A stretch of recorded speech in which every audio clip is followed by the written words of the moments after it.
Poštovani gledalci, dobar dan. Prvi hladni jesenji dani najavljuju dugu i oštru zimu koja će za one koji je ne dočekuju u svojim domovima biti još duža i teža. U nadi da će i oni veoma brzo rešiti svoje probleme, započinjemo još jedno druženje u emisiji Povratak. Vidjet ćete kako protiče školska godina u srpskim sredinama na Kosovu s obzirom na aktuelne probleme. Šta planiraju kada je zaposlenje u pitanju u opštini Gračanica i šta očekuje jedna povratnička porodica iz sela Drenovac kod Kline. Na početku vesti.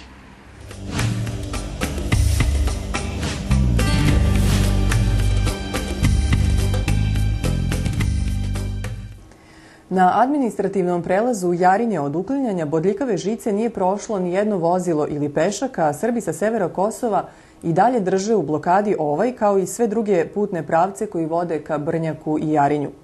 Životne namirnice stižu alternativnim putnim pravcima na severu Kosova, a za putnički saobraćaj građani koriste i putnički voz koji saobraća 2 puta dnevno od Zvečana do Kraljeva. Alternativni put od sela Bistrice do Donjeg Jarinja u blizini administrativnog prelaza Jarinje, koji su Srbi izgradili pre nedelju dana, pripadnici nemačkog KFOR-a zatvorili su u četvrtak ujutru. Do zatvaranja puta došlo je nakon zahteva KFOR-a da se uklone barikade na tom mestu i omogući komunikacija i snabdevanje njihove baze. Šef pregovaračkog tima Srbije u dijalogu sa Prištinom, Borislav Stefanović, izjavio je da bi svaki nasilan pokušaj uklanjanja srpskih barikada na severu Kosova bio loš po bezbednost i da bi ugrozio situaciju koja je već nestabilna.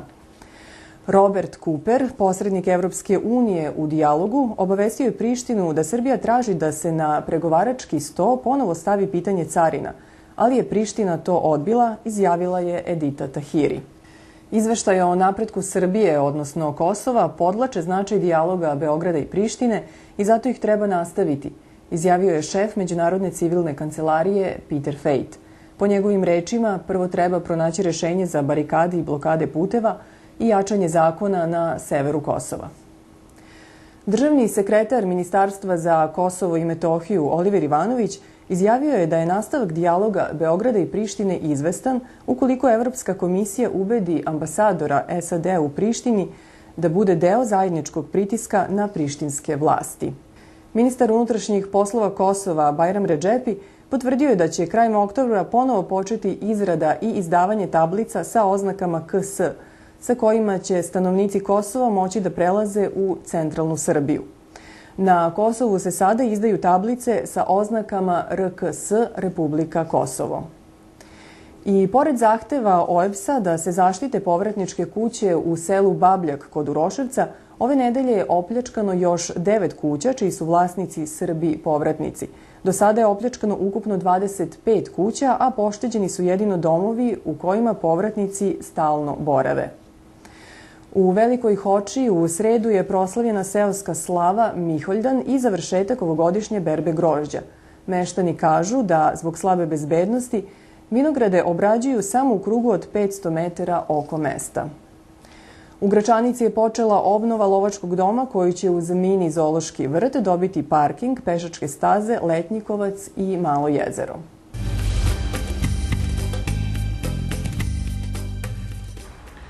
Porodica Bogićević jedna je od 7 srpskih porodica koje su se nedavno vratile u selo Drenovac kod Kline. Glava porodice Ranko ističe da je na početku teško, ali izražava nadu da će se brzo uspeti u obnovi domaćinstva. Od 3 kuće porodice Bogićević iz Drenovca kod Kline delimično je sačuvana samo jedna.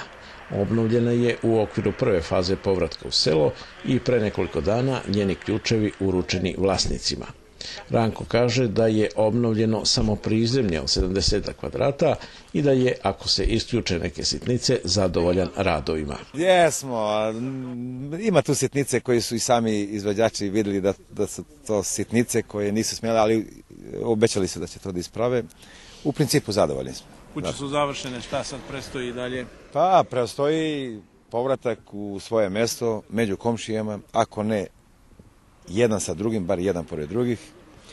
Ovo je grupa građana koja nije činila nikad nikome zlo, nismo mrava zgazili, znamo situaciju šta je bilo i kako je bilo, žalimo za svakim izgubljenim životom, bilo sa koje strane, a bilo i s jedne i s druge strane. Kad bi mogli da povratimo, mi bi to učinili sve, međutim to je nemoguća misija. A što se tiče zemlje i kuće, vidite sami, će se obnoviti to sve i uz pomoć međunarodne zajednice i među komšije i među samim našim radom. Samo dobra volja postoji. Mi smo jedno od upornijih mjesta koji, evo i predstavnik sela, ja sam zamjenik predstavnika, 10 godina se angažovali i konačno uz pomoć i naše kancelarije i ministarstva za povratak i uz pomoć svih dobrih i komšija, čak i oni koji su možda mislili da nisu dobre komšije, oni su onog dana pokazali da žele povratak pravih komšija i njima zahvaljujemo, u stvari zahvaljujemo svim dobrim ljudima. Od odnosa primajuće zajednice u dobroj meri zavisi uspeh svakog povratka. U Drenovcu je, kažu povratnici, bilo malo otpora, ali ima i onih komšija koji su sa odobravanjem prihvatili povratak Srba. Većina dobre. Javili su se komšije određene, pozdravili se. Šta će, njima nije lako. Tako je bilo vreme, dolaze bolje vremena. Verujemo i u svetsku, i u kosovsku demokratiju, i u evropsku. Tako da, mislim da na kraju krajeva mi smo tu živjeli sa našim komšijima, igrali fudbal i živjeli, desilo se šta se desilo. Nismo mi krivi, nisu ni oni krivi. Od vremena naše posete selu Drenovac desili su se i lepi, ali i manje lepi događaji. Bilo je pljačke hidrofora za snabdevanje vodom i pokušaja upada u kuće. Ali su posle svega povratnicima svečano uručeni ključevi kuća i obećana puna sigurnost. Od toga kako će i od čega živjeti u dobroj meri zavisi i opstanak Srba u centralnom Kosovu. Malo je radnih mesta, pre svega za mlade ljude, a u novoj opštini Gračanica obećavaju bolje dane. Opštinske vlasti u Gračanici smatraju da su uradile najviše što se moglo uraditi na poboljšanju kvalitete života u ovoj mladoj lokalnoj samoupravi. Realizovanjem brojnih projekata u oblasti infrastrukture, kako u samoj Gračanici, tako i u okolnim selima, tvrde, učvrstile su optimizam da se ovdje može normalno živjeti. Po rečima gradonačelnika Bojana Stojanovića, Gračanica će na kraju 2012. godine ući u red malobrojnih sredina sa rešenim, u materijalnom smislu, osnovnim infrastrukturnim problemima. Krećemo da gradimo socioekonomsku infrastrukturu, započeli smo zgradu bolnice, uradili smo centar za socijalni rad, radimo na jačanju civilnog društva jer ćemo i njima obezbediti prostor za funkcionisanje. Oformljena su zadružna udruženja jer moramo da nekako ljude opet izvučemo iz letargičnog stanja, da vidimo da malo radimo na edukaciji njihovoj i da napravimo jedan stup koji će nositi te promene u revitalizaciji sela, jer ako imate 18 sela, pričate o selu i onda o nekoj varoši, teško ćemo mi pričati ovde o velikom gradu i ne prestajemo da evidentiramo osnovne životne probleme stanovništva. To je značajan, ali ne i odlučujući segment opstanka Srba na ovim prostorima. Još je važnije otvoriti radna mesta i zaposliti pre svega mlade. Ono što predstavlja činjenicu jeste da investicija za opštinu Gračanica ima jer smo pokazali da znamo šta hoćemo. 15. će se ovog meseca na Skupštini opštine Gračanica usvojiti zelena agenda, to je strategija za zaštitu životne sredine, bit ćemo prva opština na Kosovu. Aprila meseca kreće veliki regionalni sportsko-rekreativni centar koji finansira Evropska komisija i nadam se da ćemo napokon završiti lociranje zemljišta od 35 hektara koji ćemo dobiti od Agencije za privatizaciju, da napravimo jedan također regionalni projekat, to je sajmište sa biznis parkom. I to je ono što predstavlja možda neku priču i daje neku nadu za bolje dane koji, ako ne dođu brzo, neće doći nikad. Stojanović kaže da je najvažnije bilo konstituisati opštinske organe, pošto se pošlo od samog početka. Danas, smatra on, opština ima kvalitetan tim koji je spreman da realizuje sve zadatke i koji se dokazao na dosadašnjih 70 projekata. Mi smo odlučni i ono što mene raduje jeste da je srpski narod otprilike shvatio i donio odluku da ostaje na ovim prostorima. Nema tu puno pameti, prošetate selima i vidite da prave ogradu.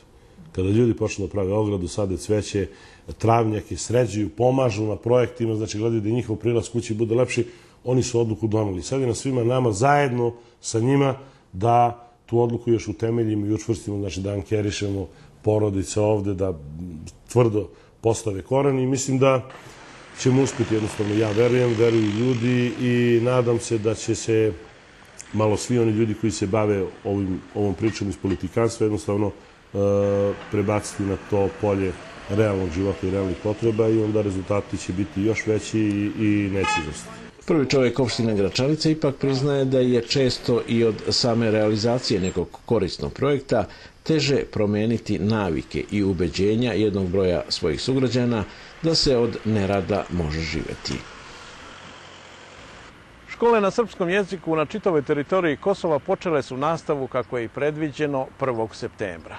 Dok su učenici bili na raspustu, nadležni su odmor iskoristili za uređenje škola.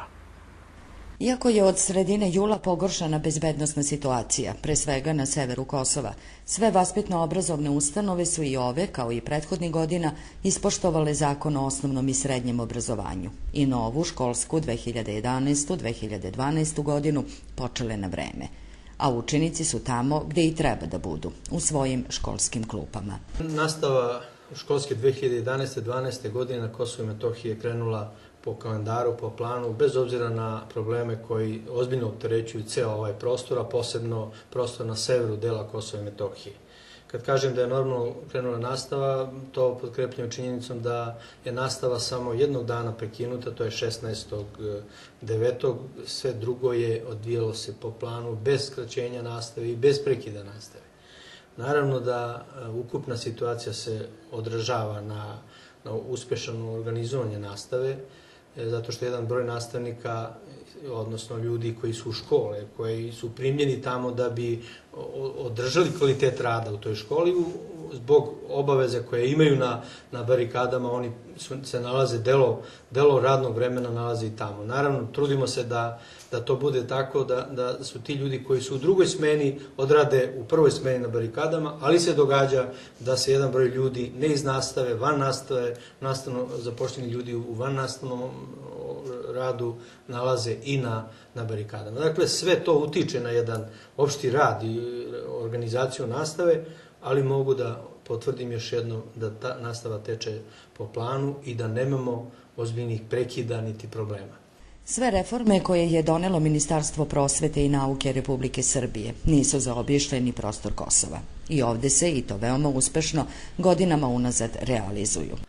Aktuelno je ove školske godine utvrđeni standardi obrazovanja. Postoje 7 standarda koje je doneo Nacionalni prosvetni savjet Republike Srbije. Ti standardi su dostavljeni do svih naših škola. Jedan broj nastavnika, praktično 90% nastavnika je prošlo jednu kratku obuku primjene tih standarda. A standardi podrazumevaju da nastavnik zna u svakom svom predmetu, u svakoj svojoj oblasti, do kog nivoa učenici moraju da savladaju da bi imali osnovni nivo znanja, da bi imali srednji nivo ili viši nivo znanja u okviru jednog nastavnog predmeta. To je ono što se ovih dana ozbiljnije bavimo. Da li se i kako utvrđivanje standarda u obrazovanju sprovodi, brinuće prosvetni radnici koji redovno obilaze vaspitno-obrazovne ustanove na Kosovu. Poštovani gledalci, bilo je ovo sve što smo pripremili za ovo izdanje emisije Povratak. Vidimo se za 7 dana. Hvala na pažnji.